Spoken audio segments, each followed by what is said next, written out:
It's week 10.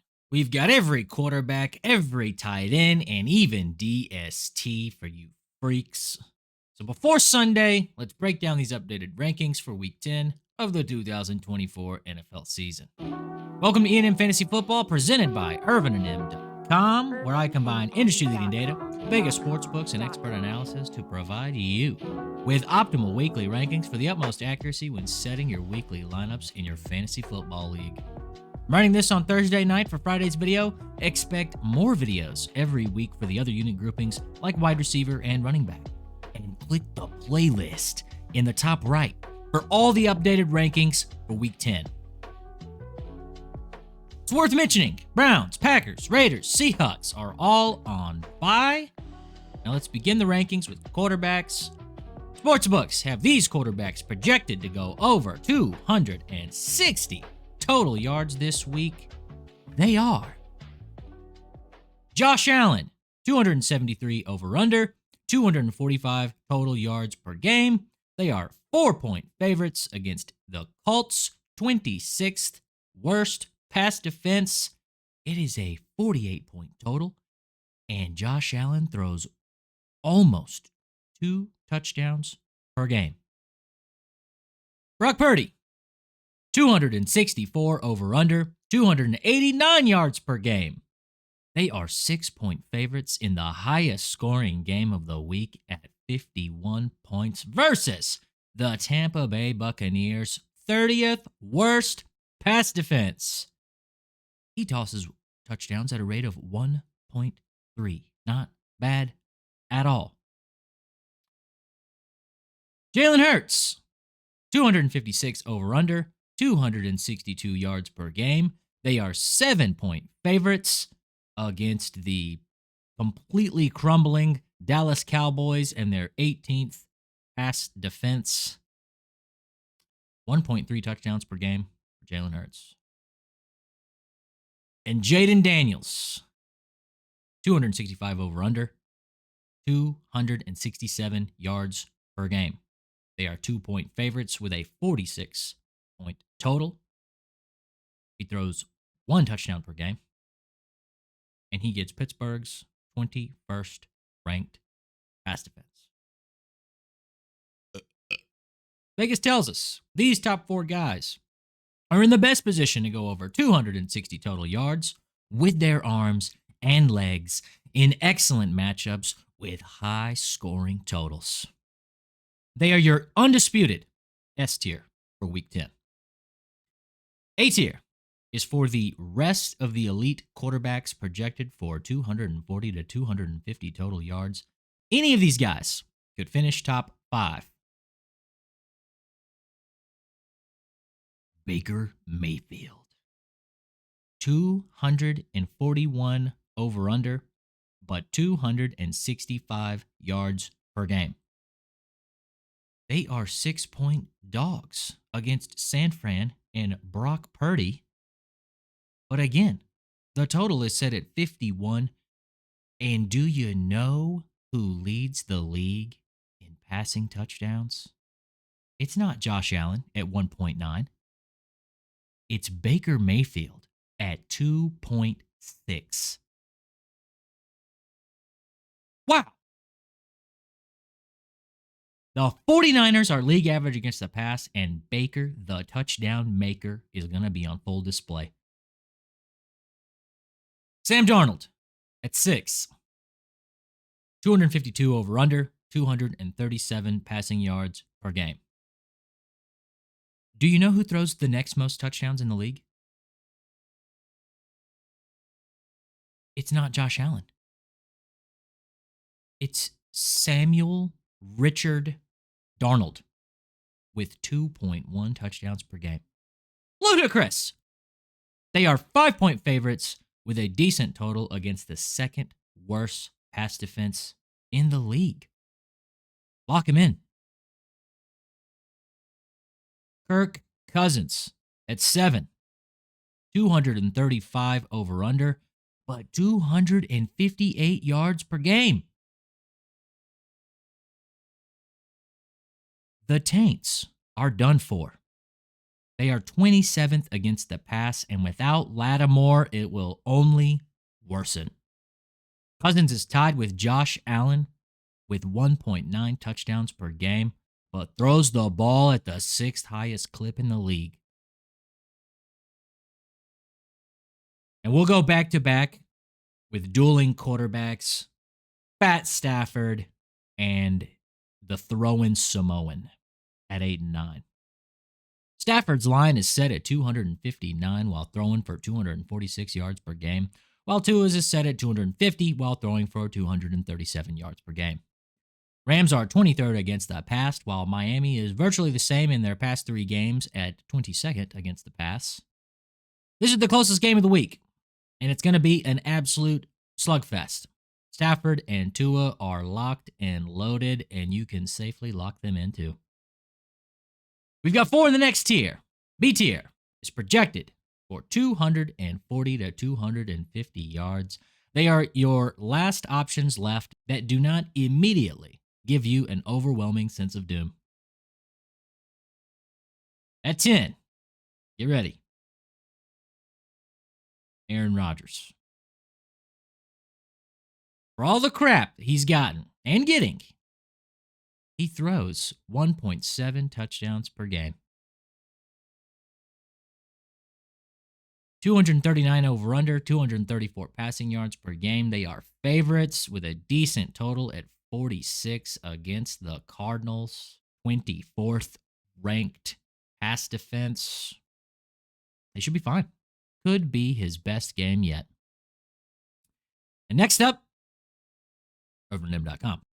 ErvinandM.com is my company my best friend and I started in 2020. We literally make everything ourselves by hand. We have earrings, rings, necklaces, bracelets, tie clips, apparel, and more. Over a dozen curated gemstones and 100 handcrafted products. If you need a gift or something special for yourself, use the promo code in the description, find something you love, and buy it today. Now back to the video. Support me, support you. Subscribe to the show for free. But if you like looking good and spending money, go to ErvinandM.com and buy a gift for someone or yourself. You selfish son of... CJ Stroud comes in at 11, 228 over-under, 238 yards per game. CJ. Nico Collins is, quote, good to go. And to my disbelief, he was the most crucial piece of the offense over Stroud and Mixon. Stroud will face the second best offense in the league, the Lions, but as 4-point dogs, playing from behind with a huge, the 29th ranked pass defense of Detroit should allow the Texans to get us some much needed fantasy points. At 12, Patrick Lavon Mahomes II. 233 over-under, 242 yards per game. The truth is, Mahomes, like Goff, has no need to run up the air yards with such an effective defense and run game. Couple that with their coaching and their use of 12-team personnel, and while you still get nearly 1.5 touchdowns thrown per game, which is pretty good, you get heavy favorites who pound the rock. Denver is 6th against the pass. To make matters worse, say it with me. Losing teams throw the ball in desperation, while good teams run the ball in the second half. Russell Wilson at 13. Don't click away. Let me explain. Hold on, all right? I know it's only been 2 games, but brother, it was 264 yards in one and 278 yards in the other. 1.5 touchdowns per game. I mean, why do you think they are only 2-point underdogs against the 5th best pass defense and high-powered commanders, commanded by JD5?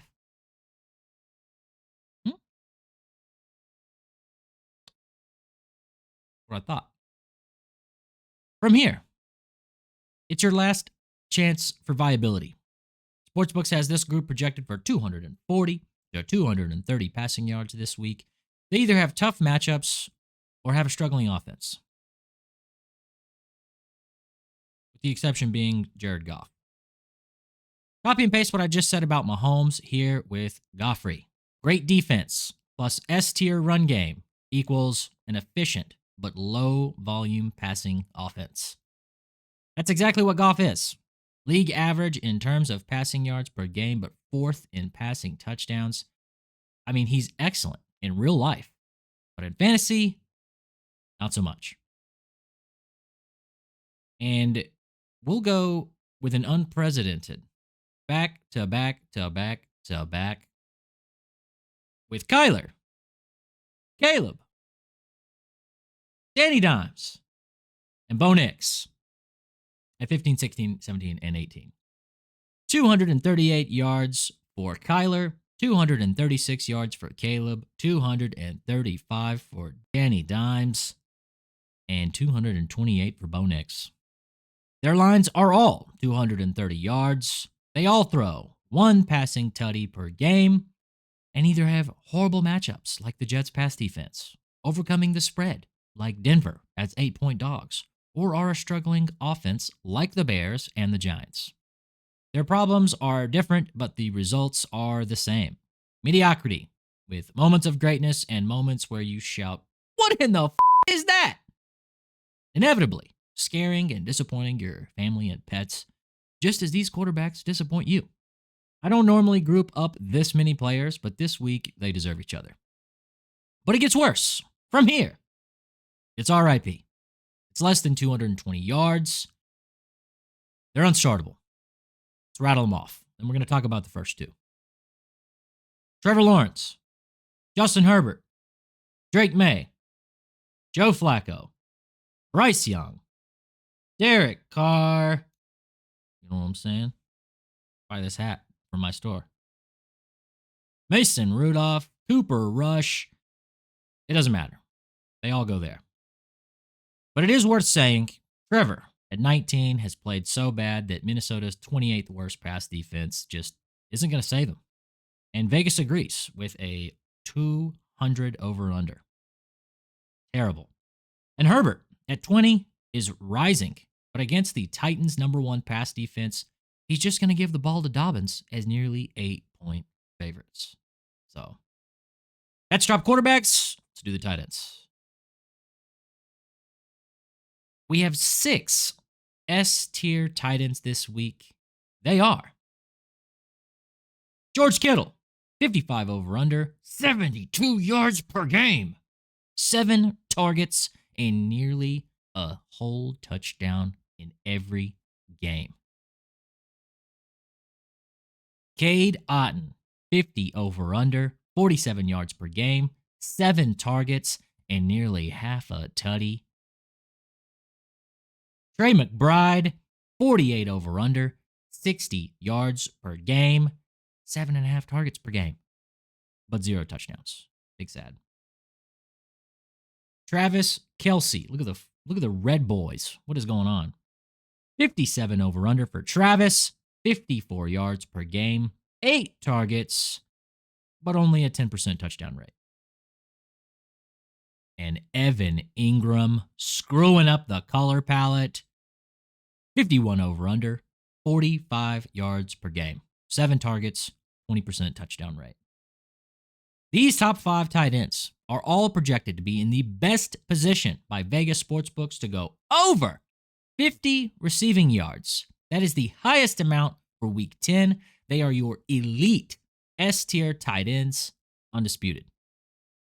The next tier is for the rest of the tight end ones, projected for about 40 to 50 yards. Any of these guys could finish top 6. They just have lower floors than the guys above. We'll kick it off. Kyle Pitts at 6. 45 over-under, 48 yards per game. 5 targets per game could be better, but he's got a 30% chance of scoring a tutty. ATL slings the ball at the 6th highest rate in the league, and the Saints have let tight ends average 59 yards per game against them all season. Lock him in. And Hunter Henry at 7, still getting no respect. 44 over-under, 46 yards per game. We're going to give him respect right here. Consensus rankings has him at 14. in week 10. And the stats I just read you is why they're wrong. And if you're still not convinced, he is the tight end 8 for fantasy points this year, 6th this week since 2 of them are on bye, and 7th for yards on the season, but 6th this week because one of them is on bye as well. Stop playing with Hunter Henry. His team sucks, but he does not. Dallas Goedert at 8. He's returning to the field this week, and while we don't have pretty much any data at all to rely on, history does tell us that a healthy Goddard has a reliable floor and virtually no ceiling. I don't know if he's 100%, but I'd slot him in over the ones below. And we're going to go Dalton Kincaid at 9. 43 over under, 37 yards per game, 6 targets per game. I contemplated having him at the start of the B tier. He has been underwhelming, but has managed 37 yards per game and 6 targets with a 20% touchdown rate. Not the best, not the worst. His matchup is less than ideal with 5 out of 9 tight ends going under. This is kind of the point where you start flipping a coin. B tier. This is where you're risking it for the biscuit. This tier is projected 30 to 40 yards. The volatility is high. GL. And everyone's favorite wild card, Taysom Hill. The Saints are throwing, and I don't mean to wide receivers. They're all hurt. However, destruction makes way for the new. And while Hill is old, he gets about 36 yards per game and scores a touchdown, get ready, at a 60% rate. Not bad. He's touchdown or die. And for right now, the luck is in your favor. So, not bad. TJ Hawkinson at 11. 31 over under, 27 yards per game, 4 targets per game. I hope Hawkinson is still ramping up and has to knock the rust off while finding chemistry with Darnold. The scheme is open, and TJ is primed, but it has to get better than 27 yards and 4 targets for him to rise. It's only been one game. Jake Ferguson at 12. I mean, this is easy. Ferguson is borderline elite. However, Cooper Rush, it's a no for me, dog. There's always the chance Rush funnels him the ball because he's the 6'5", 245-pound easy button. But ask yourself, what's more likely? That or complete and utter embarrassment? Sam Laporta at 13. 34 over under, 37 yards per game. 37 yards is decent, but 3 targets per game, even with a 30% touchdown rate, is not cutting it. He's essentially just a red zone threat, and even then, do you know who scores the most touchdowns in the league in the red zone? It's the dynamic duo, Jahmyr Gibbs and David Montgomery, by a mile. Not great. Not great for him. We'll go back-to-back with Jonnu Smith and Zach Ertz at 14 and 15. They both average 38.5 yards per game and draw 5 targets per game while only drawing tutties at a 10% rate. They're okay. And at tight end, okay is usually good enough. You could do worse than these two. From here, though, it is your last viable option. It's 20 to 30 yards in pure desperation. And it brings me great pain to start it off with Cole Kmet. In spite of his last 2 games completely bringing him back down to earth, the man still has 38 yards per game on average. However, this is not a Cole Kmet problem. It is a Chicago Bears problem. 4 targets per game is not getting it done, and while a 40% touchdown rate is nice, it's worse than a coin flip. Pat Freiermuth at 17. 28 over under, 33 yards per game. It's kind of the same story with Muth. 4 targets per game and a 30% touchdown rate is intriguing, but an unnecessary risk down here at 17. 33 yards per game is an okay floor, though. Just remember to temper expectations. He's 20th for fantasy points per tight end per game, as well as yards. We'll go Will Dissly at 18. The mediocrity continues. The floor is okay. His over-under is set at 30. The fact that in the past 2 weeks, the Titans have allowed 50 yards per game to opposing tight ends is encouraging. But 4.5 targets, I mean, comment down below if you're excited to start Dissly or have a case for why he deserves to be higher. I'd love to read it. And I mean, we're not going to keep this up. We're going to go back to back to back with Dalton Schultz, Jatavian Sanders, Colby Parkinson, and Tyler Conklin. These four are exactly the same, averaging 27 yards per game and 4 targets and 0 touchdowns. With the exception of Conklin, which is why we'll put him ahead with a 20% touchdown rate compared to the others. I mean, they are providing a handful of points per game, which is better than a goose egg, but this is not where you want to be in Week 10, making your lineup choices and trying to clutch a playoff berth. From here, though, these tight ends, it's actually RIP. They're unstartable. You are going to lose Week 10 if you start them. It's the rest, and it's less than 20 yards. Juwan Johnson, Theo Johnson, Noah Gray, Chicken Quankwo, Foster Moreau. I don't have pictures for these guys, but it doesn't matter. Throw them all in here. It's poopy butts. It sucks. It's bad. Anyone and everyone else. I'll throw your DST quarterbacks and tight ends back on screen now. Look it over. Leave your questions below, and I sincerely hope this helps everyone watching. Thank you all for your time. All the rankings and news for Week 10 are in the playlist in the top right of your screen right there for you. Support me, support you, subscribe, and turn on post notifications so you can see all the videos each week before submitting your lineups. It's free, so it's a good value. But if you like looking good and spending money, then spend it at my store, ErvinandM.com. Everything is handcrafted from limited stock here in North Carolina by my partner and I. Watch some more videos!